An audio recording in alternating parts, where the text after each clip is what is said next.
Hello guys, welcome to my YouTube channel. आज हम लोग FYJC साइंस का बायो का लेक्चर स्टार्ट करने वाले हैं।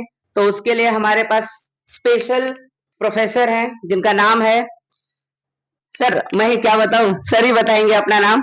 ओके, चलिए। Hello students, my name is Ritesh Pasi and I am here to teach you biology for class 11th. So here we are starting with our first chapter, that is living world.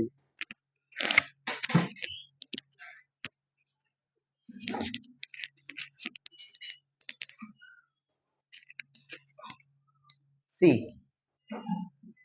so beginning with our first chapter living world, ये chapter जो है generally हमारे environment में आने वाले सारे biological classifications के बारे में बताते हैं, और साथ में वो लिविंग हो चाहे वो नॉन लिविंग हो, ठीक, right. See, if we talk about living world, what is it termed as? So the study of living world is actually biology, right? जो बायोलॉजी टर्म आप यूज करते हो, वो बायोलॉजी सब्जेक्ट का नाम वो क्या है? Study of living world. आपके एनवायरमेंट में जितनी भी सारी चीजें आ रही हैं, even us human, animals, insect, birds and also non living things, right. तो ये सारी चीजें लिविंग वर्ल्ड का ही एक पार्ट है, राइट। सो अर्थ पे अगर हम देखेंगे तो अर्थ पे जनरली आपको दो टाइप के ऑर्गेनिजम्स देखने मिलते हैं, ईदर लिविंग और नॉन लिविंग, राइट। तो हम देख सकते हैं अर्थ पर दो टाइप के ऑर्गेनिजम्स देखने मिलेंगे आपको, ईदर लिविंग और नॉन लिविंग।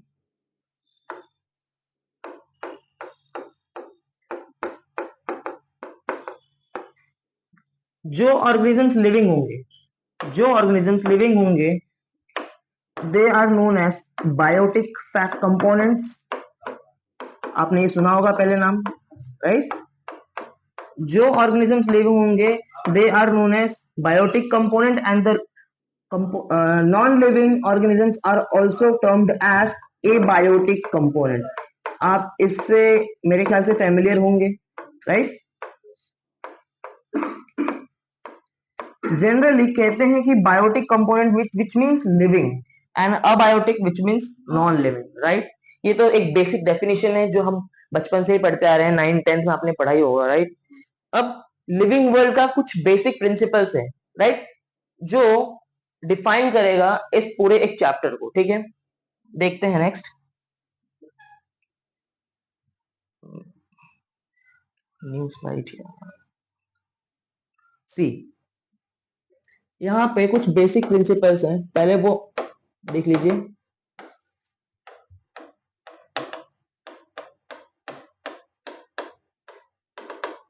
ठीक है, कुछ बेसिक प्रिंसिपल्स कौन कौन से हैं ऐसे जो मेरे लिविंग वर्ल्ड का एक मेन कंपोनेंट या कह सकते हैं मेन हिस्सा है, राइट। सबसे पहले आता है मेटाबॉलिज्म, उसके बाद आएंगे ग्रोथ एंड डेवलपमेंट, उसके बाद आएगा ageing, then reproduction, death and last one is response to stimuli. एक एक करके नोट करेंगे इसे और हम हर एक के बारे में पढ़ेंगे। सबसे पहले मैंने कहा metabolism,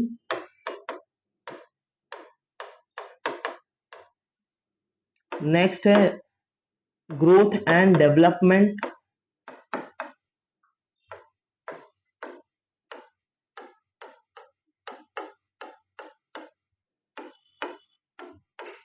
the third one is aging,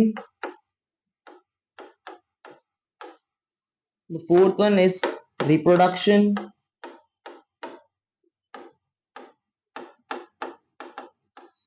the fifth one is death, and the last one is response to stimuli।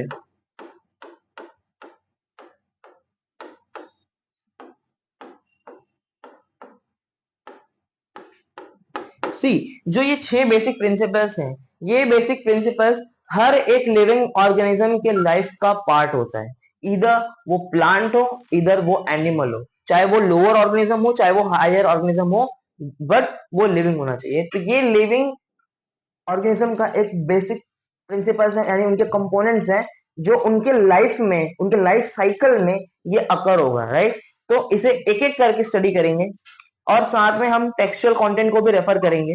देखना यहाँ पे आप लोग,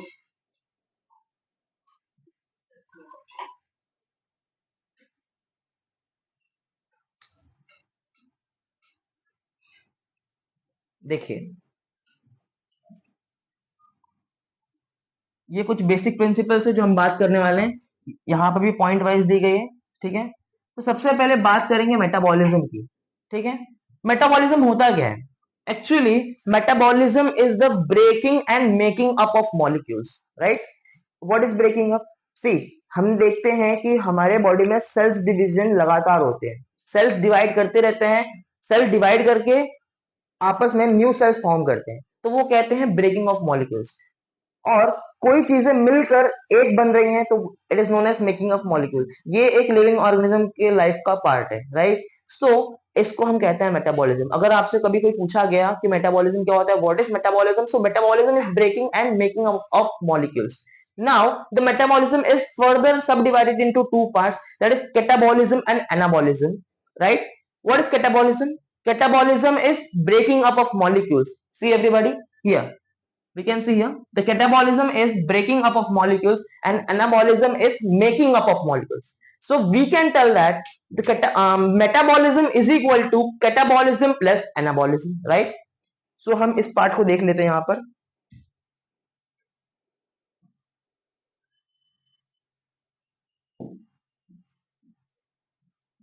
See,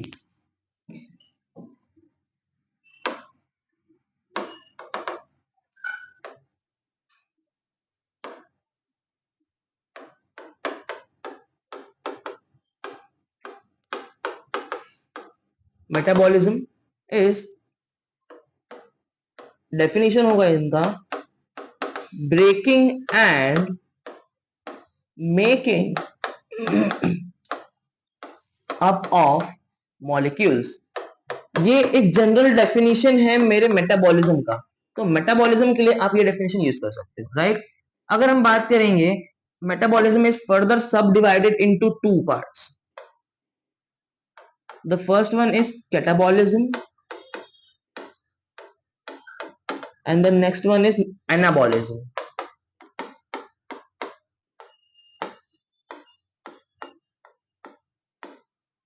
See, what is catabolism? Catabolism is making up of molecules.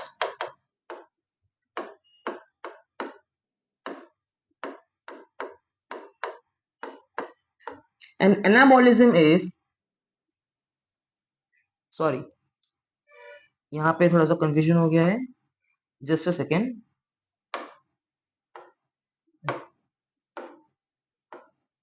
ये होता है breaking, not making, okay? Catabolism is breaking up of molecules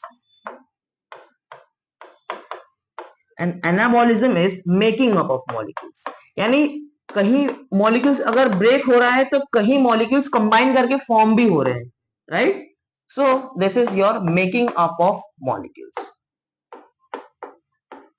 आप chemistry में पढ़ते हो ना, एटम्स कंबाइन होते हैं, एटम मॉलिक्यूल ब्रेक होता है तो एटम में टूटता है, राइट? तो सेम इसी तरह हमारे भी सेल्स में, हमारी सेल्स भी टूटती हैं, हमारी सेल्स भी बनती हैं, राइट? ऐसा होता है। तो देखा जाए तो अगर इसका एग्जांपल देखना हो तो हमारे बॉडी में जो सेल्स होती हैं, जो लिविंग सेल्स होती हैं, जो सोमैटिक सेल्स होती हैं, हमारे सेल्स में एक ऑर्गेनल पाया जाता है जिसका नाम है लाइसोसोम। ठीक है, लाइसोसोम को हम सुसाइडल बैग्स भी कहते हैं। वो क्या करते हैं, हमारे सेल्स के वेस्ट को कंज्यूम कर जाते हैं, यानी सेल का सारा कचरा खा जाते हैं। ठीक है, अब लाइसोसोम में एक फैक्टर है कि लाइसोसोम सेल्स जब वेस्ट या डेब्रिस को कंज्यूम करते हैं, so these lysosomes first make up new lysosome cell and then dies. यानी कहने का मतलब ये हुआ मेरा, लाइसोसोम सेल सेल डेब्रिस यानी कचरे वेस्ट को खाने के दौरान ये एक नया लाइसोसोम सेल बनाकर जाता है। तो बताओ मुझे, क्या पुराने लाइसोसोम से नया लाइसोसोम बना ना? तो वो भी मेटाबॉलिज्म का ही पार्ट है। ठीक है, तो breaking and making up of molecule is called as metabolism. आप सभी को क्लियर है ये चीज? ठीक है, जैसे अगर हम ब्रेकिंग अप ऑफ मॉलिक्यूल्स के एग्जांपल और देखें तो हम जानते हैं कि जो ग्लूकोज है, ठीक है, जो हमारी बॉडी में ग्लूकोज है वो ब्रेक डाउन होता है। जब ग्लूकोज टूटता है तो ग्लूकोज टूटता है और क्या देगा आपको, एटीपी देगा। ATP is a kind of energy, ठीक है।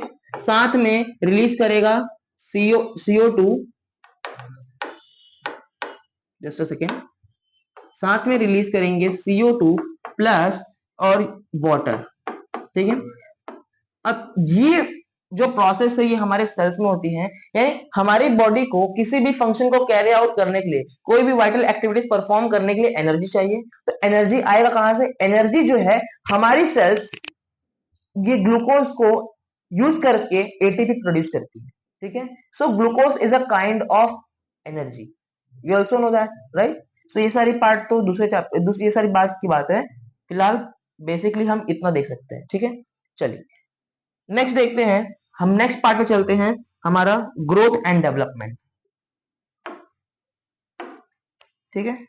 आइए नेक्स्ट है हमारा ग्रोथ एंड डेवलपमेंट।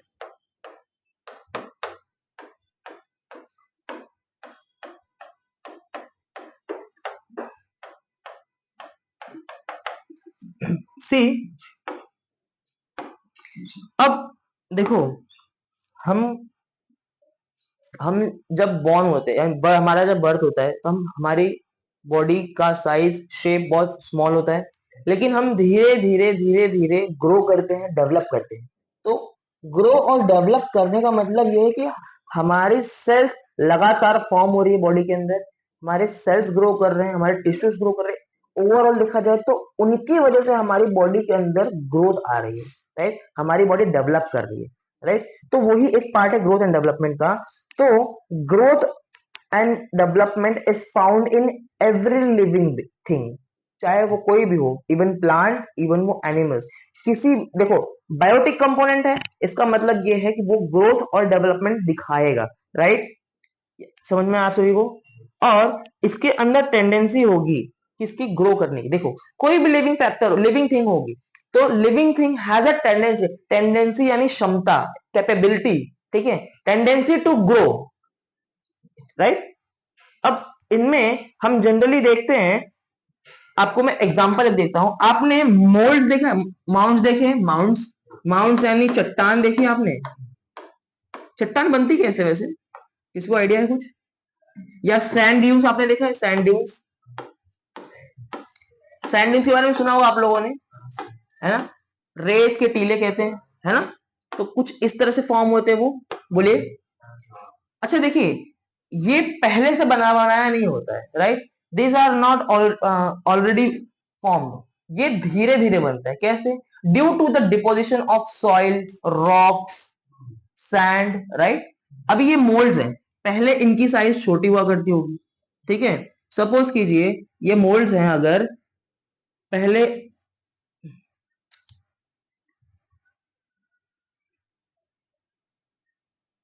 सपोज कीजिए अभी इनिशियल लेवल पे ये मोल्ड की साइज कुछ ऐसी दिख रही है, ठीक है। इनके ऊपर अगर हम देखेंगे, लगातार लगातार देखिए सॉइल का या रॉक्स का डिपोजिशन हो, बारिश होगी, राइट, बारिश होगी, डिफरेंट डिफरेंट टेम्परेचर्स पे, डिफरेंट डिफरेंट एनवायरमेंटल कंडीशंस पे ये मोल्ड्स के ऊपर लगातार डिपोजिशन होने की वजह से, लगातार डिपोजिशन होने की वजह से क्या ये मोल्ड्स का साइज इंक्रीज करेगा, मोल्ड्स का साइज इंक्रीज करेगा, तो जाके ये चट्टान बनती है। उसी तरह सैंड ड्यून्स भी है। सैंड ड्यून्स के ऊपर भी अगर हम देखने जाए तो सैंड ड्यून्स के ऊपर भी पहले धीरे धीरे विंड से क्या सैंड एक्यूमुलेट करेगी, सैंड जमा होगी, डिपॉजिट होगी इसके ऊपर, तब जाके ये रेत के टीले बनते हैं, यानी सैंड ड्यून्स बनते हैं। बोलिएगा, सही बात है। तो आप बताओ कि इनका ग्रोथ आपको कैसा दिखाई दे रहा है। मैं आपको दो ऑप्शन दूंगा। The very first option is with in है या फ्रॉम आउटसाइड है, सोच के बताइए। हाँ, the growth is from outside. अरे इनके ऊपर यानी बाहर से इनके ऊपर रॉक, सॉइल, सैंड ड्यून्स का, सैंड का डिपोजिशन हो रहा है, राइट। तो इनका ग्रोथ आउटसाइड यानी बाहर की तरफ से, राइट। और एक बात है कि लिविंग थिंग कभी भी कोई ग्रोथ बाहर से नहीं दिखाती है, बट ऑब्वियसली बात है हमारी सेल्स ग्रो कर रही है, तो हमारी बॉडी की सेल्स अंदर है, हमारे टिश्यूज के अंदर हमारी सेल्स हैं, तो हमारी सेल्स वहां से ग्रो करती हैं, राइट। बट लेकिन ये माउंट्स है, ये सैंड ड्यून्स है, ये सैंड ड्यून्स जो है आउटर ग्रोथ दिखा रहे हैं, यानी बाहर से ग्रोथ दिखा रहे हैं, तो ये जो काइंड ऑफ फैक्टर कहलाएगा ये नॉन लिविंग थिंग होगा। बोलो सही बात है। तो नॉन लिविंग जो होंगे वो जो है ग्रोथ और डेवलपमेंट बाहर से दिखाएंगे, ना कि अंदर से, राइट। बट लिविंग थिंग जो है वो ग्रोथ जो है यानी डेवलपमेंट और ग्रोथ साथ में जो है वो दिखाते हैं, वो विद इन दिखाते हैं, यानी अंदर से दिखाते हैं, राइट। जैसे हमारी सेल्स अंदर से डेवलप कर रही हैं, अंदर से ग्रो कर रही हैं। समझ में आ रहा है आपको? चलेगा। नेक्स्ट आगे देखते चलिए। तो लिविंग थिंग की बात होगी यहां पे, ठीक है। It is a orchestrated process. हम ग्रोथ एंड डेवलपमेंट को एक प्रोसेस का नाम देते हैं जिसको कहते हैं ऑर्केस्ट्रिक प्रोसेस। आप लोगों ने ऑर्केस्ट्रा देखा है जो बजाते हैं, राइट। जो म्यूजिकल इंस्ट्रूमेंट्स होते हैं, बहुत सारे म्यूजिकल इंस्ट्रूमेंट्स एक साथ प्ले करी जाती है, उसे हम ऑर्केस्ट्रा कहते हैं, right. So this are many musical instruments are played together are known as orchestra। लेकिन मुझे बताइएगा, क्या वो म्यूजिकल इंस्ट्रूमेंट्स अपने मन से कोई भी कैसे भी बजाता है? नहीं, वहां पे भी एक पैटर्न होता है, एक प्रपोर्शन होता है, यानी सीक्वेंस होता है कि ये इनके साथ ये, यानी सब साथ में मिलकर बजाते हैं, उसे हम प्रपोर्शन कहते हैं, राइट। तो यहाँ पे भी हमारे बॉडी में जो ग्रोथ एंड डेवलपमेंट, हमारी बॉडी का लिविंग थिंग के अंदर जो ग्रोथ एंड डेवलपमेंट देखा जाएगा वो भी एक इक्वल प्रपोर्शन में होगा, अनइक्वल कभी नहीं होगा। तो ऑर्केस्ट्रिक का मतलब ही होता है प्रपोर्शन। क्या होगा इसका मतलब? प्रपोर्शन। क्या ये सभी चीज क्लियर है आपको? समझ में आया? याद रहेगा आपको को ये। और लिविंग थिंग की बात हो रही है तो यहां पे हम ये भी लिखेंगे कि growth and development always occur from inside of the body.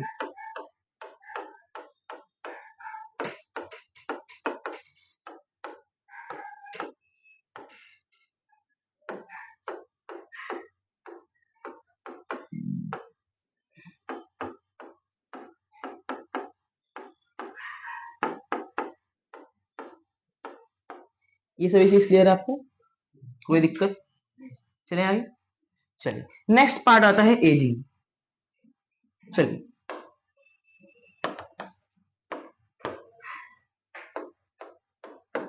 Ageing word से तो आप समझ जाएंगे हम किसकी बात कर रहे हैं। हर एक लिविंग ऑर्गेनिज्म का कोई पर्टिकुलर एज होता है, लाइफ साइकिल होती है, राइट। बोलो। और हर एक लिविंग ऑर्गेनिज्म का एक लिमिटेड लाइफ स्पैन होगा। लाइफ स्पैन यानी उसकी लाइफ साइकिल, हमारी एज होती है, राइट। जैसे वैसे हर लिविंग ऑर्गेनिज्म की होती है। अब प्लांट है, प्लांट की एज नहीं होगी क्या? होगी। हर डिफरेंट टाइप्स ऑफ प्लांट की different different types of age है, ऐसे ही हम ह्यूमंस की भी एज है, राइट। अब देखिए एजिंग में क्या होता है कि जो लाइफ स्पैन होता है वो लिमिटेड होता है और मॉलिक्यूल्स और ऑर्गन सिस्टम को की इफेक्टिव फंक्शनिंग रिड्यूस हो जाती है। अब एजिंग के वजह से, यानी because of ageing, that is जो हमारे ऑर्गन सिस्टम्स हैं, जो हमारे मॉलिक्यूल्स हैं, हमारे बॉडी के अंदर जो सेल्स हैं, ये एजिंग के चलते इनकी जो इफेक्टिव फंक्शनिंग है, जो काम कर रही हैं, ये हमारे सेल्स जो काम कर रहे हैं उनकी फंक्शनिंग रिड्यूस हो जाती है। अब देखिए किसी भी ऑर्गन का फंक्शनिंग या एफिशिएंसी कम हो गई तो मुझे बताओ क्या वो ऑर्गन या क्या वो सेल या वो मॉलिक्यूल क्या एफिशिएंटली काम कर पाएंगे? नहीं कर पाएंगे। तो इसी को हम कहते हैं एजिंग, ठीक है। यहाँ पे इफेक्टिव फंक्शनिंग यानी एफिशिएंसी कम हो जाती है, ठीक है। किसकी? ऑर्गन्स की, ऑर्गन सिस्टम्स की, यानी सेल्स की, टिश्यूज की, राइट। देखिए यहाँ पे तो एजिंग में हम कह सकते हैं कि जो लाइफ स्पैन होगी वो लिमिटेड होगी। बोलिए, लिमिटेड लाइफ स्पैन। और नेक्स्ट है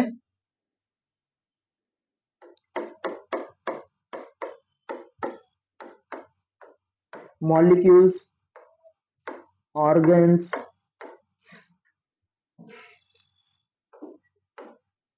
shows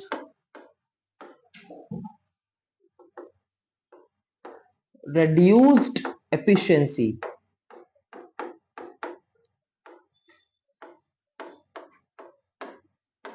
ठीक है, इनकी एफिशिएंसी रिड्यूस हो जाती है। This is known as ageing, ठीक है। एजिंग का इतना ही पार्ट है, एजिंग में ज्यादा कुछ नहीं है। नेक्स्ट पार्ट जो हमारा है रिप्रोडक्शन। देखिएगा यहाँ पे रिप्रोडक्शन एक कह सकते हैं कि हमारे लिए एक एसेंशियल फैक्टर का काम कर सकता है, यानी एक तरह से एसेंशियल फैक्टर है हर किसी के लाइफ प्रोसेस में।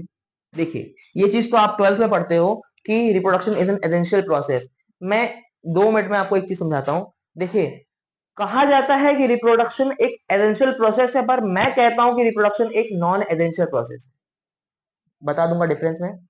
एसेंशियल इसलिए है क्योंकि दिस रिप्रोडक्शन विल मेंटेन या regulate the continuity of life cycle of any organism, यानी किसी भी ऑर्गेनिज्म के लाइफ साइकिल या उसके जनरेशन की कंटिन्यूटी को बनाए रखेगा। ठीक है, तो इसलिए रिप्रोडक्शन का टर्म हम पढ़ते हैं यहाँ पे कि देखो जैसे हम भी आए हैं अपने प्रीवियस जनरेशन से, यानी मदर फादर उनके, फिर वो भी आए हैं अपने प्रीवियस जनरेशन से, तो यहाँ पे जनरेशन की कंटिन्यूटी बनी है। ठीक है, राइट। इसी तरह हर लिविंग ऑर्गेनिज्म में रिप्रोडक्शन के मेथड से हम उनकी जनरेशन कंटिन्यू या कैरी फॉरवर्ड कर सकते हैं। ठीक है, लेकिन हम कहते हैं कि ये एक एसेंशियल फैक्टर है, यानी प्रोसेस है, बिकॉज ये जनरेशन की कंटिन्यूटी को मेंटेन रखता है। मैंने नॉन एसेंशियल क्यों कहा? क्योंकि क्या अगर कोई रिप्रोडक्शन नहीं करेगा, सपोज करिए कोई ऑर्गेनिज्म है, उसके प्रीवियस जनरेशन ने कंटिन्यूटी मेंटेन रखी, बट इस ऑर्गेनिज्म ने रिप्रोडक्शन नहीं किया, तो रिप्रोडक्शन नहीं करेगा तो इसका मतलब है इसका नेक्स्ट जनरेशन नहीं आएगा, राइट। अगर इसका नेक्स्ट जनरेशन नहीं आएगा तो बताइए कंटिन्यूटी ब्रेक होगी। लेकिन इस पर्टिकुलर ऑर्गेनिज्म ने अगर रिप्रोडक्शन नहीं किया तो क्या इस वजह से ये जिंदा रहने, ये मर जाएगा? जिंदा नहीं रहेगा, रहेगा ना जिंदा। बट ऑब्वियस सी बात है, मतलब उसके सारे एसेंशियल प्रोसेस लाइफ साइकिल की चलते रहेंगे, digestive system, excretory system, everything, right. The organism will alive is alive, right. तो रिप्रोडक्शन ना होने की वजह से कोई ऑर्गेनिज्म मरता नहीं है।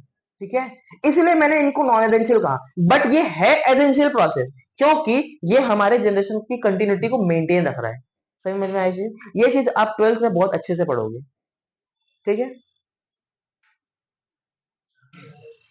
ठीक है, चलिए। To maintain the continuity of each organism has to reproduce. ठीक है, लिखते हैं यहां पे, चलो।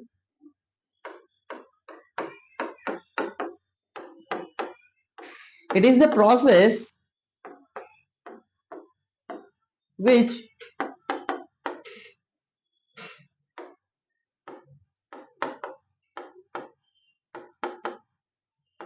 maintains the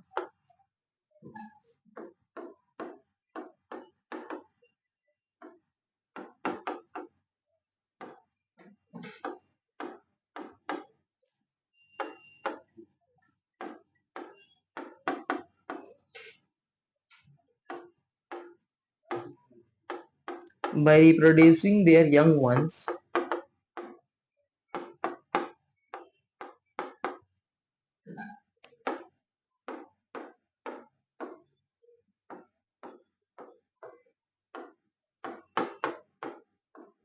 like themselves। ठीक है, तो डेफिनेशन क्या कहता है इसका? It is the process which maintains the continuity of each organism by reproducing their young ones like themself. यानी ये ऑर्गेनिज्म अपनी कंटिन्यूटी को कैसे मेंटेन रखेगा? By reproducing. ठीक है, क्या रिप्रोड्यूस करेगा? उनके यंग वंस, यानी उनके बच्चे। ठीक है, यानी रिप्रोड्यूस किया तो अब उनके बच्चे आएंगे, राइट, और वो भी उनके जैसे, इसलिए मैंने लाइक देमसेल्फ लिखा। और ये रिप्रोडक्शन में लाइक देमसेल्फ बहुत मैटर करता है। ठीक है, चलिए अब देखिए यहाँ पे रिप्रोडक्शन जो है हम दो तरह से देखते हैं। ठीक है, एक रिप्रोडक्शन होता है जिसे हम कहते हैं असेक्सुअल रिप्रोडक्शन। ठीक है, एक होता है असेक्सुअल रिप्रोडक्शन और दूसरा होगा सेक्सुअल रिप्रोडक्शन। आपने शायद थोड़ा बहुत पढ़ा होगा इसके बारे में, राइट। अब व्हाट इज असेक्सुअल रिप्रोडक्शन? यहाँ पे असेक्सुअल रिप्रोडक्शन में only one parent involve, right, only one parent involve.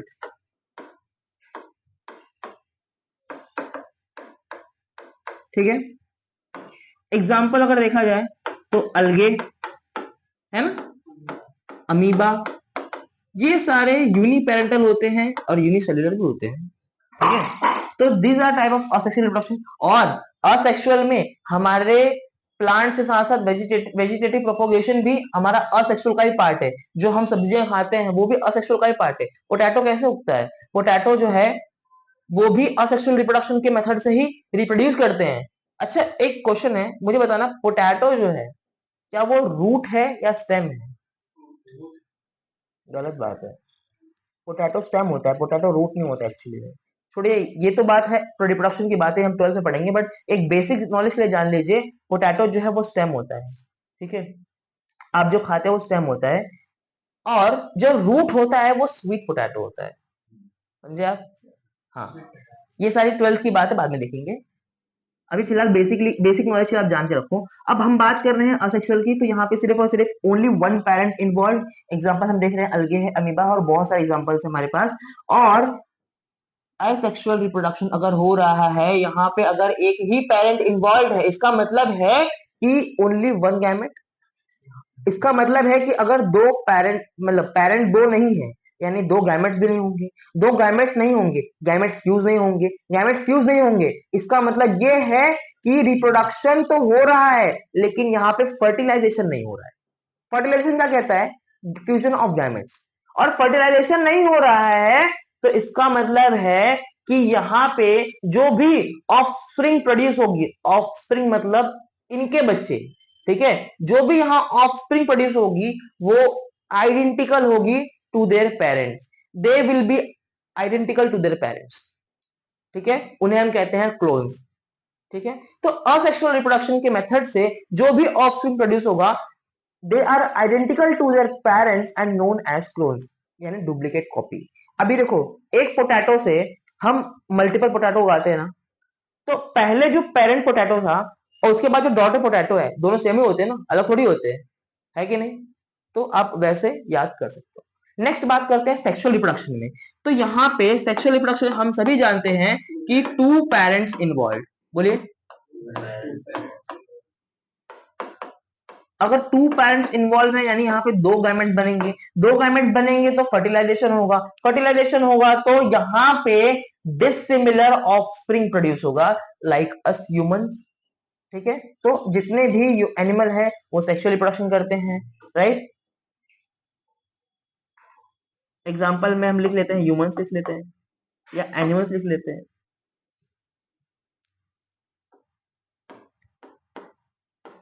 और आपको पता है फ्लावरिंग प्लांट्स भी होते हैं कुछ, है ना, वो भी सेक्सुअली रिप्रोड्यूस करते हैं।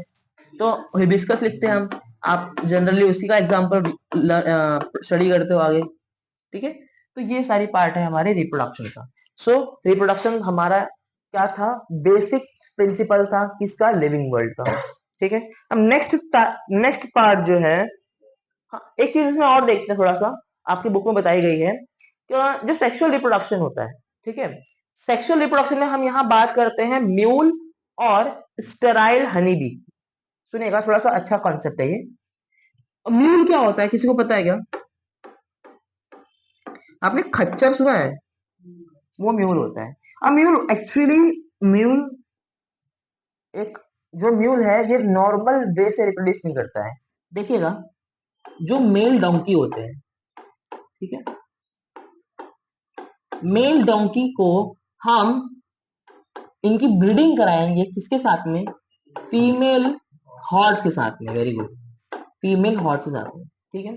तो मैंने क्या किया, हमने देखा कि मेल डोंकी का ब्रीडिंग हो रहा है फीमेल हॉर्स के साथ में, और ये जो ऑफस्प्रिंग प्रोड्यूस करेंगे, यानी इनका जो बच्चा होगा वो कहलाता है म्यूल, ठीक है। अब देखिएगा, जनरली देखा जाता है जो मेल डोंकी होता है इसके अंदर 62 क्रोमोसोम्स पाए जाते हैं, और जो फीमेल हॉर्स होती है उसके अंदर 64 क्रोमोसोम्स पाए जाते हैं, ठीक है। जब इनकी ब्रीडिंग होती है ठीक है, तो ब्रीडिंग के बाद जो ऑफस्प्रिंग प्रोड्यूस होगा, दैट इज म्यूल। म्यूल के अंदर जो क्रोमोसोम देखा जाता है वो 63 होता है, जो कि एक abnormal type of chromosome factor है, ठीक है। और इस एबनॉर्मल टाइप की वजह से ये जो म्यूल है, mule is known as sterile. इसको हम स्टेराइल कहते हैं because this mule can not reproduce, ये रिप्रोड्यूस नहीं कर सकते, ये अपने खुद के बच्चे नहीं कर सकते हैं, ठीक है, just because of abnormal condition in their chromosome. अब वैसे हम बात कर रहे हैं किसकी, स्टेराइल हनी बी की। स्टेराइल का मतलब होता है दे कैन नॉट रिप्रोड्यूस, वो रिप्रोड्यूस नहीं कर सकते। आओ देखते हैं हनी बी के बारे में। जो हनी बी होती है, देखो हनी बी में जो मेल होगा उसे हम कहते हैं डोन, और जो फीमेल होगी उसे हम कहते हैं क्वीन हनी बी, ठीक है। बहुत सिंपल सा कंसेप्ट है, बहुत इजी भी है। देखिएगा, मेल ड्रोन जो होता है ये वर्कर होता है। इसका काम क्या होगा, दर दर घूमेगा, वहां से नेक्टर लेकर आएगा, उस फ्लावर से नेक्टर लेके आएगा, यहाँ पे अपने वेब में लाकर डिलीवर करेगा, इसका बस यही काम होता है। और क्वीन जो है, क्वीन हनी भी होती है, ये अकेली ही ऐसी हनी भी है जो रिप्रोड्यूस करती है। अब ये क्या करती है, मेल ड्रोन का यूज करके रिप्रोडक्शन करती है। मतलब ये मेल ड्रोन्स दो काम में आते हैं। पहला तो ये है नेक्टर्स को जगह जगह से कलेक्ट करके यहाँ डिलीवर करते हैं, और दूसरा ये है कि क्वीन हनी बी इनका यूज रिप्रोडक्शन पर्पस के लिए करती है। अब देखना, क्वीन हनी बी इनके हेल्प से रिप्रोड्यूस करके दोबारा से अपने ऑफस्प्रिंग प्रोड्यूस करेगी, ठीक है, देखिएगा। और ये ऑफस्प्रिंग दोनों फीमेल होगी, मेल कभी नहीं आएगा, देखना ये ऑफस्प्रिंग दोनों फीमेल होगी। अब इसमें से अगर फीमेल हनी बी है तो इसका मतलब, देखना यहाँ पे आप, मैं बताता हूँ, दोनों फीमेल है, राइट। अब कहते हैं कि एक रॉयल जेली फूड होता है, जिस हनी बी ने, जिस ऑफस्प्रिंग ने उस रॉयल जेली को कंज्यूम कर लिया, वो आगे जाके वो भी क्वीन बन जाएगी, क्वीन हनी बी बन जाएगी। और जिसने नहीं कंज्यूम किया वो बन जाएगी वर्कर। क्या बन जाएगी, वर्कर। और मेल तो खुद ही रिप्रोड्यूस करते हैं, और ये दोबारा से मेल हनी बी बनाते हैं, ठीक है, यानी ड्रोन बनाते हैं। इनका कोई रोल नहीं होता यहाँ पे। क्वीन हनी बी जो है जस्ट हमारे ड्रोन मेल हनी बीज को रिप्रोडक्शन प्रोसेस के लिए यूज करती है, फिर उन्हें छोड़ देती है। उनका कोई काम नहीं है, कोई रोल नहीं होता इसमें। उसके बाद जो डॉटर हनी बी बनती है, उसमें से जिस हनी बी ने रॉयल जेली कंज्यूम कर लिया वो क्वीन हनी बी कहलाएगी, जिसने नहीं कंज्यूम किया वो कहलाती है वर्कर हनी बी, ठीक है। ये बस छोटा सा कंसेप्ट था, ये हमारे 12th में भी है ये चीज, ठीक है। नेक्स्ट देखते हैं आगे। नेक्स्ट पार्ट है हमारा, देखिएगा, नेक्स्ट पार्ट है डेथ। चलिए आइए डेथ पे, ठीक है। नेक्स्ट हमारा पार्ट होता है डेथ। अब देखो डेथ क्या है, as the body loses its capacity to perform metabolism the organism dies, ये हमारा डेफिनेशन है। अब देखो हमने मेटाबॉलिज्म में क्या पढ़ा था कि breaking and making up of molecules. तो हमारे बॉडी में जो ग्रोथ एंड डेवलपमेंट हुआ है वो किस वजह से हुआ है, मेटाबॉलिज्म की वजह से हुआ है, क्योंकि हमारी सेल्स लगातार टूटती हैं, बनती हैं, टूटती हैं, बनती हैं, राइट। तो इनकी वजह से हमारा ग्रोथ एंड डेवलपमेंट देखा गया था। लेकिन जैसे जैसे जैसे जैसे एजिंग की तरफ हम बढ़ते हैं, एजिंग एक फैक्टर था, हमने पढ़ा था, राइट। जैसे जैसे हमारी एज जो है बढ़ती जाएगी, तो क्या बताओ सेल्स की एफिशिएंसी वही रहेगी, नहीं रहेगी। एक ऐसा भी टाइम आएगा जहां पे मेरे सेल्स की एफिशिएंसी एकदम क्रिटिकल लेवल पे आ जाएगी, क्रिटिकल मतलब एकदम लो हो जाएगी। तो उस लेवल पे जाकर मेरे सेल्स प्रॉपर फंक्शनिंग करना बंद कर देंगे, और उस टाइम पे अगर सेल्स मरना शुरू हो गए तो it can cause to death, right. तो जो 92, 95, 80, अब तो डेथ काउंट जो है बढ़ गया है, और डेथ का एज जो है 80 प्लस भी जा रहा है। अब तो पहले तो ज्यादा ही था, पर हम जनरल मान के चलते हैं, सपोज कि 1995 की एज में कोई है, तो वहां पे उनके बॉडी के जो सेल्स हैं, हो सकते हैं कि बॉडी के सेल्स बहुत ज्यादा वीक हो गए हो, वो प्रॉपर फंक्शनिंग कर रहे हैं, तो यहाँ पे ऑर्गन फेलियर हो सकता है, ठीक है। ऑर्गन फेलियर होगा तो it can cause to death, ठीक है। तो डेफिनेशन यही है, as the body loses its capacity to perform metabolism it can cause death, ठीक है। लिखिए, लिखते हैं ये,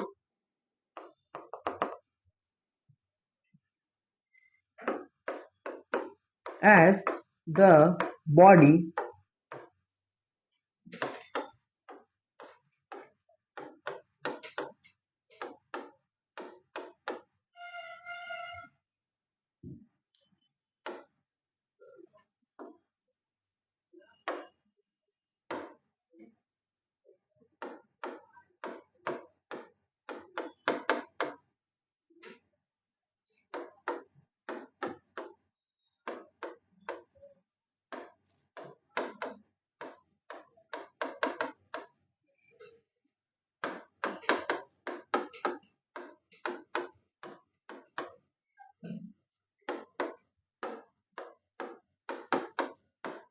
ठीक है, ये हमारा डेथ का कॉन्सेप्ट है। एक लास्ट टॉपिक हमारा बचता है हमारे बेसिक प्रिंसिपल्स में, वो है रेस्पॉन्स टू स्टिमुलाई। ये देखते हैं फटाक से।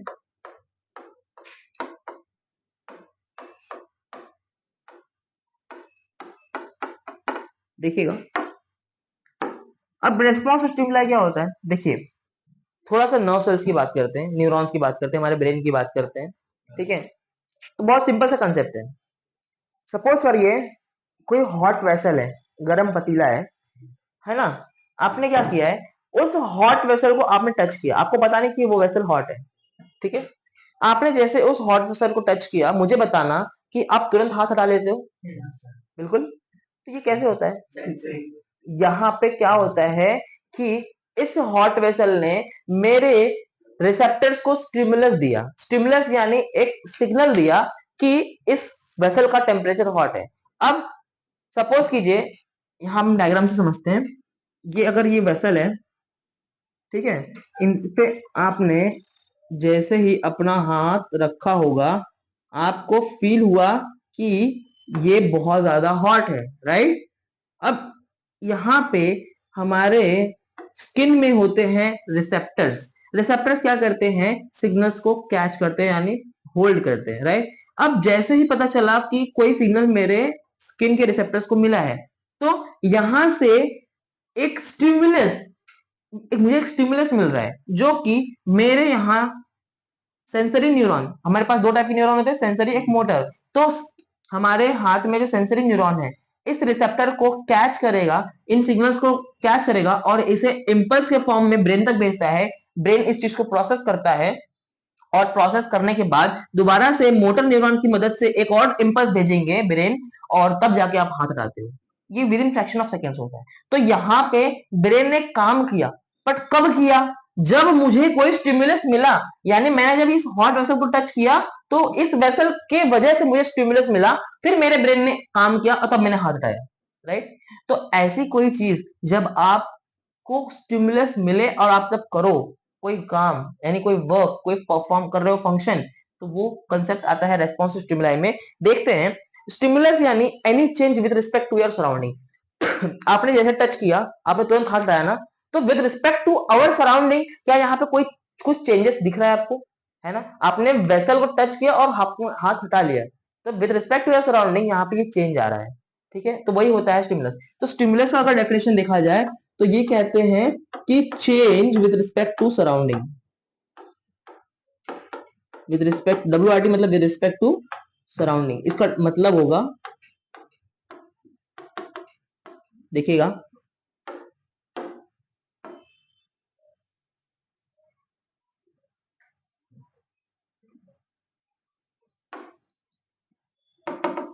ठीक है।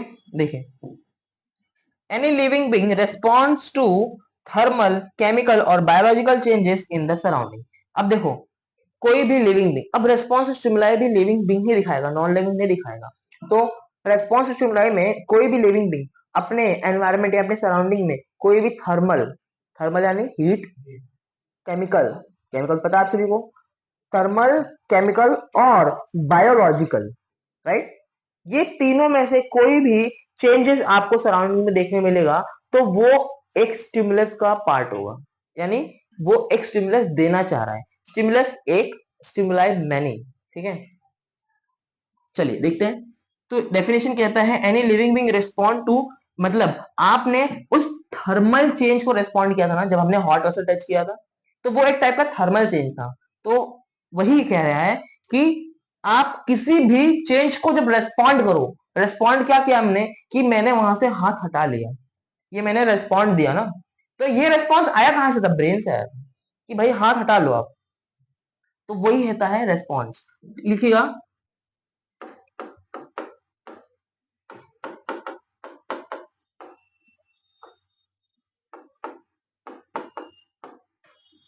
any living thing respond to thermal, chemical or biological changes in their surrounding।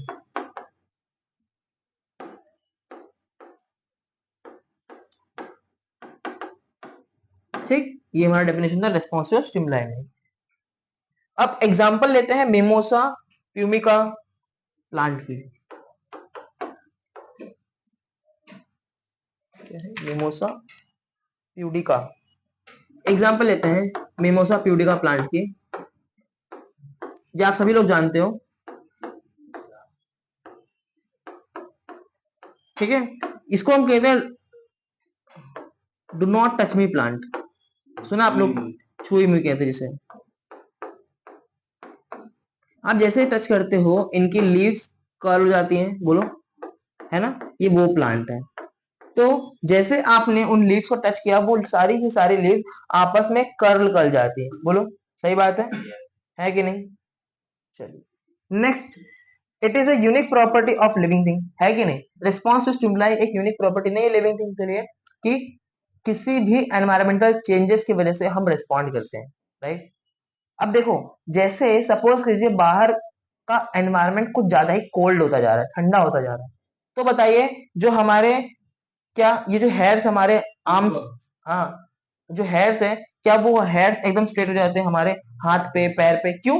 वो क्या कोशिश करते हैं कि बाहर के एनवायरनमेंट का जो टेम्परेचर है वो बॉडी को किसी तरह से इम्पैक्ट ना करे। तो बॉडी क्या है हमारी, पूरी कोशिश करती है कि बाहर का कंडीशन मेरे बॉडी को किसी भी प्रकार से नुकसान ना पहुंचाए। ठीक है, हाँ, तो ये पार्ट होगा रिस्पॉन्स स्टिमुलाई का।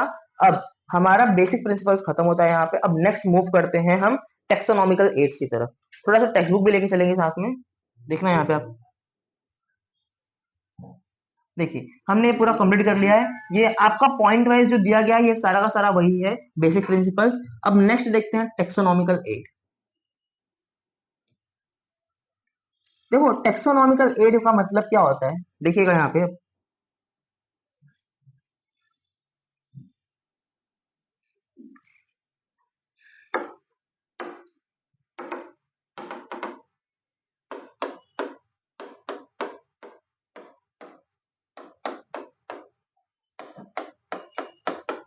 ठीक है, सी, टेक्सॉन मतलब क्या होगा, ग्रुप। क्या बोलेंगे, ग्रुप। टेक्सॉन मतलब ग्रुप, और एड मतलब होगा टूल या टूल्स। ये एड्स बीमारी वाला एड्स नहीं है, ये एड्स यानी टूल्स का मतलब होता है। ठीक है, अब देखिए, अब सपोज करिए हमारे एनवायरमेंट में लाखों करोड़ों ऑर्गेनिजम्स हैं, चाहे वो इंसेक्ट हो, चाहे वो वर्म हो, चाहे वो ह्यूमन हो, चाहे वो एनिमल हो, कोई भी हो, हमारे एनवायरमेंट में बहुत सारे लिविंग ऑर्गेनिजम्स हैं। तो अगर मुझे हर एक लिविंग ऑर्गेनिजम्स के बारे में स्टडी करना होगा तो कितना टाइम लग जाएगा, मुझे बहुत टाइम लग जाएगा। तो इन चीजों को एक साथ साइमल्टेनियसली स्टडी करने के लिए हमने एक ग्रुप बनाया था, हमने एक कंसेप्ट लाया था जिसको कहते हैं टेक्सोनॉमिकल एड। हमने नहीं लाया था, मतलब कुछ साइंटिस्टों ने लाया था, राइट? तो ये कंसेप्ट क्या कहता है कि हम किसी भी ऑर्गेनिज्म के बारे में स्टडी करेंगे इनकी हेल्प से, राइट? चलिए देखते हैं आगे। टेक्सोनॉमिकल एड में आने वाले कुछ बेसिक कंसेप्ट हैं, देखिए, जैसे हर्बेरियम हो गया, botanical garden, museum, biodiversity park and की। देख लीजिए यहाँ पे, सबसे पहला है botanical garden,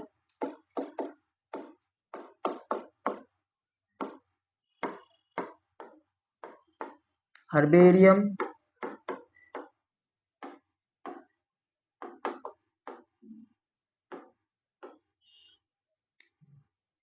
museum, biodiversity park,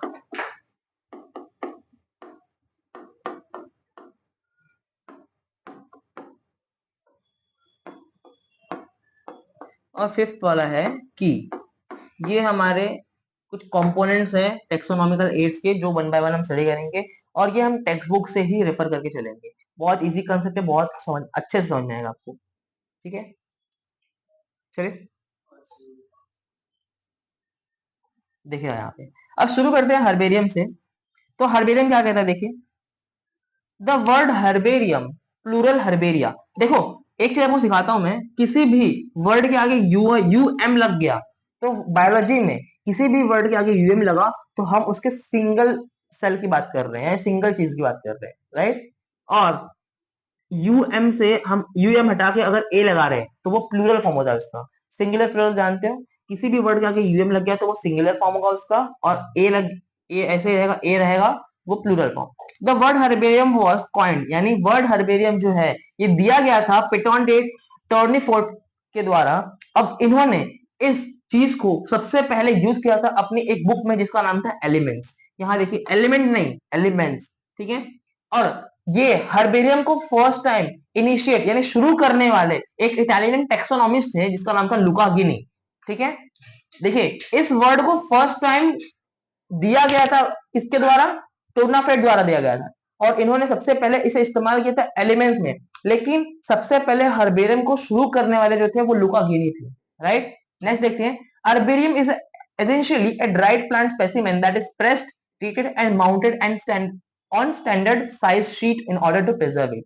अब हर्बेरियम क्या है हर्बेरियम एक ड्राइड प्लांट का पीस है, ठीक है। सपोज कीजिए ऐसा कोई प्लांट मैं जिसे स्टोर करना चाहता हूं इन फ्यूचर स्टडी के लिए, ठीक है। तो हम क्या करेंगे, सबसे पहले उस प्लांट को ड्राई करेंगे। कैसे करोगे ड्राई, नहीं हीट नहीं देना है आपको, हीट दोगे तब तो प्लांट खत्म हो जाएगा, ठीक है।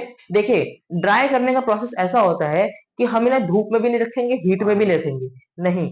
हम क्या करते हैं, मतलब ये क्या करते हैं कि इन प्लांट्स को न्यूज़पेपर्स के अंदर रखते हैं, ठीक है, ताकि जितना भी मॉइस्चर रहेगा न्यूज़पेपर एब्जॉर्ब कर ले, और ये लगातार पेपर को चेंज करते रहते हैं, ठीक है, ताकि किसी भी प्रकार का केमिकल या इन माइक्रोबियल इन्फेक्शन इन प्लांट के लीव्स पे ना हो सके। ये इस तरह से ड्राई करते थे, this was the drawing method. एक बार जब हमारा लीफ ड्राई हो गया तो ड्राई करने के बाद ये किसी केमिकल के साथ से ट्रीट करते थे, ताकि ट्रीट करने का रीजन ये था कि अगर सपोज कीजिए उसके ऊपर कोई भी माइक्रोबियल बैक्टीरिया बैठा है, माइक्रोब्स या बैक्टीरिया अगर बैठे होंगे तो वो वहां ही मर जाएंगे, क्योंकि अगर माइक्रोब्स या बैक्टीरिया उस पर रह गया तो वो मेरे ड्राइड प्लांट को खा जाएंगे, राइट। इसीलिए हम उसे ट्रीट करते हैं किसी न किसी केमिकल से। और तीसरी चीज ये है कि हम उसे माउंट करते हैं। माउंट यानी हम उसे किसी चीज के ऊपर रखते हैं जिसपे हम उसे स्टोर कर सके, यानी उसके ऊपर रख सके। अभी इसके बारे में देख लेंगे आगे, देखिए आगे। अब देखिए ये डायग्राम देख रहे हैं आप लोग, ये एक प्लांट है। इस प्लांट को इन्होंने एक पेपर के शीट ऑफ पेपर पे इन्होंने कैसे माउंट किया है, देखिए इसे माउंटिंग कहते हैं। माउंटिंग यानी इस शीट ऑफ पेपर पे रखा है इन्होंने, और हर जगह से इन्होंने देखो टाई किया हुआ है इसे। देखो यहाँ पे दिख रहा है आपको, इन्होंने टाई इसलिए किया है कि ये एक ही पोजीशन पे रहे, अपनी पोजीशन ना छोड़े, क्योंकि देखो जब प्लांट ड्राई होता है तो उसके टूटने का बहुत डर होता है कि नहीं, इसीलिए हम इन्हें टाई कर देते। अब देखिएगा जरूरी हमारे लिए ये है कि जब हम एक पर्टिकुलर शीट ऑफ पेपर पे किसी भी ड्राइड प्लांट को माउंट करते हैं तो माउंट करने के दौरान हमें क्या क्या ध्यान रखना है कि date, place of collection along with the detail classification on highlighting with its ecological peculiarities, यानी हमें इस प्लांट के साथ में हमने कब इस प्लांट को कलेक्ट किया था, है ना, कहां से कलेक्ट किया था, और कुछ इकोलॉजिकल पेक्युलरिटीज यानी ये प्लांट जो है एनवायरमेंटल टेम्परेचर्स को, प्रेशर्स को, डिफरेंट डिफरेंट फैक्टर्स को कैसे ये बेयर कर रहा था, तो ये सारी डिटेल्स हमें, इसको हम कहते हैं इकोलॉजिकल क्लासिफिकेशंस। तो हमें ये डिटेल्स को मेंशन करना होता है, ठीक है। Local names and the name of the collector में बी एडेड, यानी लोकल नेम यानी सपोज कीजिए ये प्लांट किसी एक पर्टिकुलर स्पेसिफिक लोकेशन से पाया गया है तो वहां के जो लोकल है यानी जो वहां के रहिवासी हैं, जो रहने वाले हैं, वो इसके किस नाम से बुलाते हैं, वो लोकल नेम। लोकल नेम के साथ साथ इसका साइंटिफिक नेम और जिसने इसे कलेक्ट किया है उसका नाम, ये सारी डिटेल्स हमें मेंशन करनी होती है। अब इन डिटेल्स को मेंशन करने के लिए हम कहीं भी नहीं लिख सकते हैं। इस पेपर, शीट ऑफ पेपर पे एक पर्टिकुलर जगह होता है जिसे हम कहते हैं लेबल। देखिए आप लोग जैसे बुक पे लेबल लगाते हो ना, तो वैसे ही यहाँ पे इस शीट ऑफ पेपर पे राइट बॉटम कॉर्नर पे, पेपर के राइट साइड के बॉटम कॉर्नर पे आपको इस तरह से एक लेबल क्रिएट करना होता है जहां पे आप सारी डिटेल्स फिल करोगे। देखिए जैसे इन्होंने अपने कॉलेज का नाम लिखा है, बोटानिकल नेम लिखा है, ठीक है, फिर कलेक्टर नेम लिखा है, फैमिली कौन सी है, जीन कौन सा है, लोकेलिटी क्या है, तो इन्होंने सारी डिटेल्स इस लेबल में मेंशन करी है। तो जब भी कोई हम स्पीशीज कलेक्ट करते हैं किसी भी प्लांट की और उसे हमें स्टोर करना है, तो माउंट करने के बाद उस शीट ऑफ पेपर पे इस बॉटम राइट कॉर्नर पे हमें लेबल क्रिएट करके ये सारी डिटेल वहां मेंशन करनी होती है। ये सभी इनको समझ में आया? चलिए देखते हैं आगे। The first botanical garden of the world, यानी पूरे दुनिया में सबसे पहला बोटानिकल गार्डन जो दिया था उन्होंने लुका गिनी थे, ठीक है। जिन्होंने सबसे पहला बोटानिकल गार्डन बनाया वो लुका गिनी थे, और इन्होंने जो बोटानिकल गार्डन बनाया था वो इंग्लैंड के क्यू नाम की जगह पे बनाया था, जहां पे इन्होंने लगभग 30,000 से ज्यादा स्पेसिमेन को प्रिजर्व किया था। प्रिजर्व करना यानी वहां पे स्टोर करके रखा था, इन्होंने बचा के रखा था, जो लगभग 7 मिलियन से ज्यादा हर्बेरिया था। स्पेसिमेन मैंने सैंपल्स, ठीक है। स्पेसिमेन जैसे ये एक सैंपल है, सपोज कीजिए अगर ये सैंपल होगा मिमोसा प्लांट का, तो मिमोसा सैंपल ये मिमोसा का स्पेसिमेन है ये, ठीक है। देखिए नेक्स्ट देखते हैं बोटानिकल गार्डन्स। बोटानिकल गार्डन्स क्या होता है? Botanical gardens are the places where different varieties of plants are collected from different parts of the world and are grown in a scientific and a systematic manner, in a vivo manner. अब सुनना, botanical garden वो garden होते हैं जहां पे हम दुनिया के अलग अलग पार्ट से हम कुछ ऐसे स्पेसिफिक प्लांट्स को लाते हैं जो हर जगह नहीं पाया जाता, और हम सारे प्लांट्स को एक बोटानिकल गार्डन में अंडर कंट्रोल्ड एनवायरमेंटल कंडीशंस में ग्रो करते हैं, और वो भी इन वीवो। कैसे? In vivo. इन वीवो यानी बाहर, ठीक है। बाहर मैं एक आर्टिफिशियल बोटानिकल गार्डन बनाऊंगा और मैं डिफरेंट डिफरेंट पार्ट से कुछ प्लांट्स को लेकर आऊंगा जो हर जगह नहीं पाया जाता है, जो बहुत अच्छे प्लांट्स है, बहुत इंपॉर्टेंट प्लांट्स हमारे लिए, और मैं उन्हें यहाँ पे ग्रो करवाऊंगा अंडर कंट्रोल्ड एनवायरमेंटल कंडीशन, ठीक है। प्लांट्स आर लेबल, और यहाँ पे आप देखोगे कोई भी प्लांट जो है हर प्लांट लेबल्ड होते हैं। आप जिस भी प्लांट के पास जाओगे उसके पास उनकी लेबलिंग, उनके नेम्स लिखे हुए रहते हैं, ठीक है। The label board shows scientific as well as common name of the plant. आप किसी भी प्लांट के पास जाइए, उस बोर्ड पे उसका साइंटिफिक नेम और साथ साथ में उसके कॉमन नेम भी लिखे रहेंगे। जैसे ये जो बरगद का पेड़ देख रहे हो आप, ये जो बरगद का पेड़ देख रहे हो, ये बरगद का पेड़ लगभग 255 साल पुराना है, 255 years old। अब इन्होंने देखो इस बोर्ड पे इसका नाम लिखा हुआ है, साइंटिफिक नेम होता है फाइकस बेंगलियासिस, ठीक है, फाइकस बेंगलियासिस, और ये फैमिली इसकी होती है मोरेसी, ठीक है। इनको देखो, इनकी फैमिली के बारे में लिखा गया है, इनके साइंटिफिक नेम के बारे में लिखा गया है, और इनका कॉमन नेम होता है बनियान ट्री, है ना, पता है ना आप लोग को, बरगद को बनियान ट्री कहते हैं, राइट। अब नेक्स्ट देखते हैं आगे। अब देखिए जूलॉजिकल पार्क्स के बारे में बात करते हैं। Zoological parks are generally known as zoo. आप लोग जानते हो जूलॉजिकल पार्क्स के बारे में, in a place of interest for common man in a zoo. अब जू में आप क्या देखते हो, कुछ वाइल्ड एनिमल्स को वहां रखा जाता है, right, and they are protected and care is taken to provide the condition similar to their natural habitat ex situ. अब थोड़ा सा समझते हैं यहाँ पे हम क्या करते हैं, कुछ कुछ वाइल्ड एनिमल्स को यहाँ पे हम सेफ प्लेस बनाकर रखते हैं, जो सेफ प्लेस को हम कहते हैं जूलॉजिकल पार्क्स। ये जूलॉजिकल पार्क्स आर्टिफिशियल पार्क्स होते हैं। हम यहाँ पे जो उन एनिमल्स को नेचुरली जो एनवायरमेंटल कंडीशंस, जो कंडीशंस बाहर मिल रहा था, जंगल में मिल रहा था, हम वही कंडीशंस यहाँ पे बना के देंगे इन्हें, राइट। तो इसीलिए ये जूलॉजिकल पार्क्स कहलाते हैं, और साथ में इनके जो कंडीशंस होंगे वो एक्स सीटू होंगे। अब एक्स सीटू का मतलब क्या होता है, यहाँ पे एक्स सीटू का मतलब ये है कि मैं इन एनिमल्स को नेचुरल कंडीशन प्रोवाइड करके दे रहा हूं मेरे कंट्रोल्ड जोन में, ठीक है। मतलब मैंने एक पार्क बनाया अगर, तो उस पार्क में मैंने बाहर से एनिमल्स लाए और उन एनिमल्स को उनके ही एनवायरमेंट वाले कंडीशंस को मैं यहाँ पे क्रिएट करके दे रहा हूं, तो वो कंडीशन कहलाती है एक्स सीटू कंडीशन। क्लियर है? देखिएगा, a naturalist can study food habits and behavior of animals। अब जूलॉजिकल पार्क में इन एनिमल्स को रखने के बाद हम इन एनिमल्स के ईटिंग पैटर्न को, रिप्रोडक्शन पैटर्न को, इनके बिहेवियर्स को स्टडी कर सकते हैं।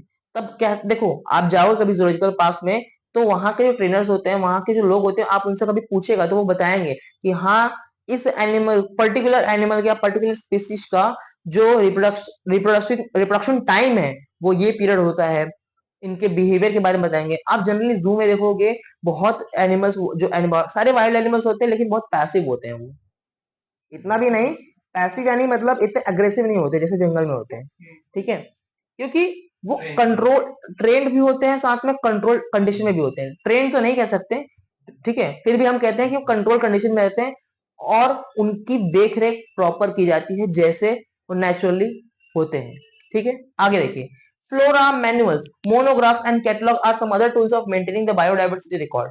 अब बायोडायवर्सिटी यानी जो हमारे एनवायरमेंटल रिकॉर्ड्स हैं, तो इन्हें मेंटेन रखने के लिए हम सारी चीजों को कैटलॉग में स्टोर करते हैं। कैटलॉग पता है ना, सारी डिटेल्स लिखी रहती हैं।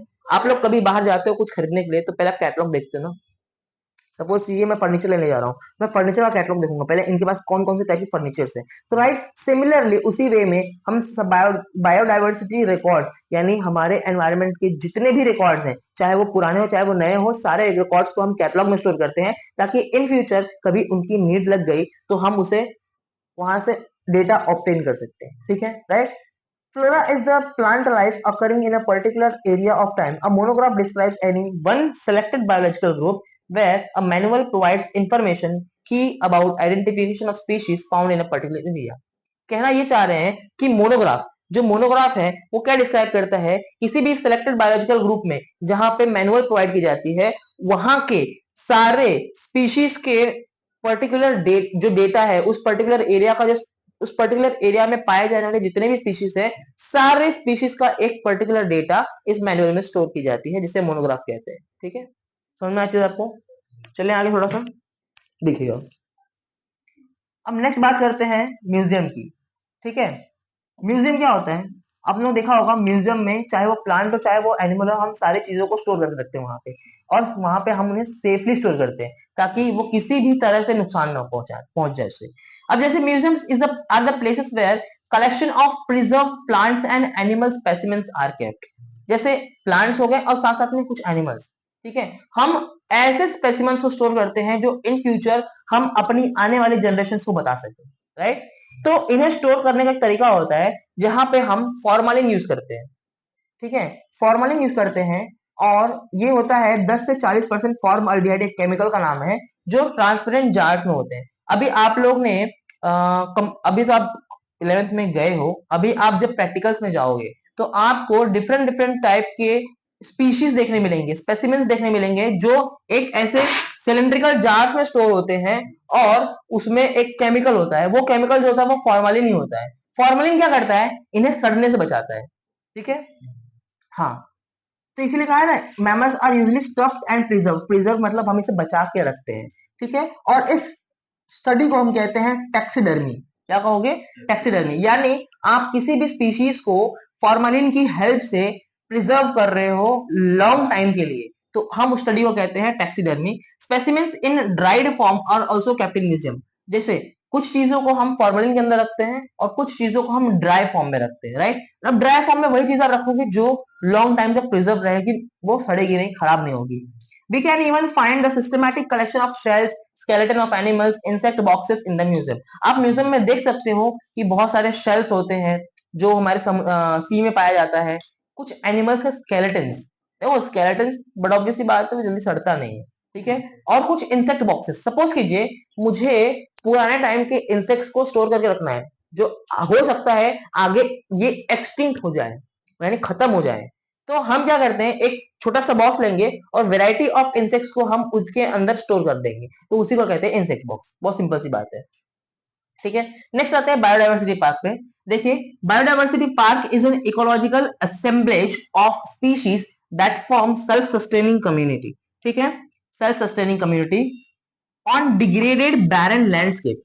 ये कह रहे हैं कि ये ऐसे पार्क्स होते हैं जहां जो हम डिग्रेडेड या बैरन लैंडस्केप, यानी जहां खाली जमीन या बंजर जमीन होती है, हम उन ग्राउंड्स पे बायोडायवर्सिटी पार्क बनाते हैं। जैसे एग्जांपल दिया इन्होंने, लेट उत्तम राव पाटिल बायोडायवर्सिटी पार्क गुरेघर महाबलेश्वर में है। This park is the best model for conservation of natural heritage in urban landscape. यानी देखो, अर्बन जहां पे अर्बनाइजेशन होता है वहां पे, बट ऑब्वियस सी बात है, अर्बनाइजेशन करने के लिए हम लैंड का ये करते हैं, लैंड को कल्टीवेट करते हैं, ऊपर से कल्टीवेट मतलब कहने का मतलब है कि लैंड को हम क्लियर करते हैं, फील्ड्स को क्लियर करते हैं वहां पे अर्बनाइजेशन सेटल करने के लिए, यानी अब घर बिल्डिंग बनाना है, घर बनाना है, तो बट ऑब्वियस सी बात है अब लैंड क्लियर करोगे। तो एक हिसाब से देखा जाए तो हम अपने हेरिटेज को डिस्ट्रॉय कर रहे हैं, ठीक है। तो उसी तरह यहाँ पे इन्होंने हमारे हेरिटेज को, यानी हमारी जो पूरा बरसों से आई हुई जो लैंड है, यानी उनकी जो कह सकते हैं उनकी जो प्रथा है, उनको बचा के रखने के लिए हमने बायोडाइवर्सिटी पार्क को इंट्रोड्यूस कराया है, जो कि क्या करते हैं, ये अर्बन लैंडस्केप में ही इन चीजों को प्रिजर्व या कंजर्व करके रखते हैं, ठीक है, बचा के रखते हैं, जो कि आगे भी देखी जाती है। Systematic classification of living organism is helpful in understanding the inter relation, यानी सिस्टमैटिक क्लासिफिकेशन। देखिए, हम किसी भी लिविंग ऑर्गेनिज्म के बारे में स्टडी करेंगे तो हम टेक्सोनॉमिक एड जो पढ़ रहे हैं हमने, टेक्सोनॉमिक एड क्या होता है कि हम किसी भी ग्रुप को सिस्टमैटिकली क्लासिफाई करेंगे, राइट। तो उन्हें हम सिस्टमैटिकली क्लासिफाई करके एक ग्रुप्स में बांट देंगे, ताकि आगे चल के जब उसकी स्टडी की जाती है तो उन्हें हम प्रॉपर वे में कलेक्ट कर सकें, right. In order to understand the interrelation between organism and maintain harmony on the planet of the Earth, study of biodiversity is must.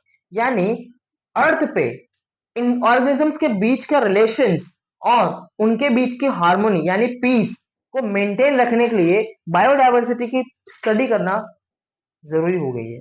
जब आप पढ़ोगे तभी तो समझोगे कि कैसे हम अपने साथ साथ दूसरे ऑर्गेनिजम्स को भी साथ में सेफ रखें, अलाइव रखें, राइट। अब देखो, वाइल्ड एनिमल्स हमारे लिए हार्मफुल है, राइट, लेकिन वो हमारे एनवायरमेंट के लिए यूजफुल है, यानी जरूरी है। हम मारते थोड़ी उन्हें, बचाते हैं ना, बड़ा भी बात है। अब देखो, अभी वो कहते हैं कि बहुत सारे ऐसे वाइल्ड एनिमल्स हैं जो ह्यूमन को बहुत एक्सट्रीम हार्म करते हैं, लेकिन फिर भी उन्हें मारा नहीं जाता, उन्हें पकड़ के दोबारा से जंगल से छोड़ दिया जाता है, राइट। क्यों? ये भी हमारे एनवायरमेंट का ही पार्ट है, जैसे हम हैं, ठीक है। तो आप अपने नीड या अपने लिए, खुद के लिए आप दूसरों को मार नहीं सकते, राइट। तो इसीलिए हम हमारे और दूसरे ऑर्गेनिजम्स के बीच में एक रिलेशन बना रहना चाहिए, एक हार्मनी बनी रहनी चाहिए, ताकि ये बायोडाइवर्सिटी जो है मेंटेन रहे, ठीक है। देखो, जैसे हम कहते हैं कि प्लांट्स ट्रीज का जो लगातार कटिंग हो रहा है, ये एक तरह से एनवायरमेंटल पॉल्यूशन बढ़ा रहा है, दूसरी बात हमारे एनवायरमेंट की ग्लोबल वार्मिंग को इंक्रीज कर रहा है, नुकसान पहुंचा रहा है। तो हम कहते हैं ना कि प्लांट मोर ट्रीज, तो ताकि एनवायरमेंटल बैलेंस बना रहे, राइट। तो उसी तरह ये ऑर्गेनिजम्स भी हमारे एनवायरमेंटल बैलेंस का ही पार्ट है। अगर ये एक्सटिंक्ट हो गए और सिर्फ हम बचे रह गए ना, फिर भी हमारा एनवायरमेंटल बैलेंस जो है वो प्रॉपर नहीं होगा, डिस्टर्ब रहेगा हमेशा। समझ में आया? चलिए नेक्स्ट देखते हैं की क्या होता है। की is a taxonomical add used for classification of plants and animals, ठीक है। किसी भी प्लांट और एनिमल को क्लासिफाई करने के लिए एक टेक्सोनॉमिकल एड यानी एक टूल है जिसको हम कहते हैं कि हम उनका यूज करते हैं। And the key are based on contrasting character, one of the contrasting character get accepted and the other is rejected. यानी देखो, की जो है कुछ कॉन्ट्रास्टिंग कैरेक्टर्स पे बेस्ड होता है। अब कॉन्ट्रास्टिंग कैरेक्टर्स क्या होते हैं? वो कैरेक्टर्स जो मेरे एनवायरमेंट के अकॉर्डिंग चले, ठीक है। तो ऐसे कुछ कैरेक्टर्स अगर एनवायरमेंटल बैलेंस में किसी तरह से हार्म नहीं कर रहा है तो वो एक्सेप्ट हो जाएगा, और ऐसे कुछ कैरेक्टर्स जो एनवायरमेंटल में हार्म कर रहा हो तो वो रिजेक्ट हो जाएगा, ठीक है। द स्टेटमेंट इन अ की इज कॉल्ड एज लीड, और इस की में जो हम स्टेटमेंट देते हैं उसे लीड कहते हैं, ठीक है। Normally key are analytically in nature. Let us study about the classification of living organism in next chapter. तो इसका जो नेक्स्ट चैप्टर है, तो लिविंग ऑर्गेनिजम्स की और डिटेल्ड क्लासिफिकेशन आपको दी गई है सेकेंड चैप्टर में, ठीक है। तो जनरली हमारा फर्स्ट चैप्टर यहाँ पे ही ऑलमोस्ट एंड हो जाता है, ठीक है। और इसमें कुछ क्वेश्चंस दिए गए हैं, हम क्वेश्चंस देख लेंगे एक बार। आइए देखते हैं।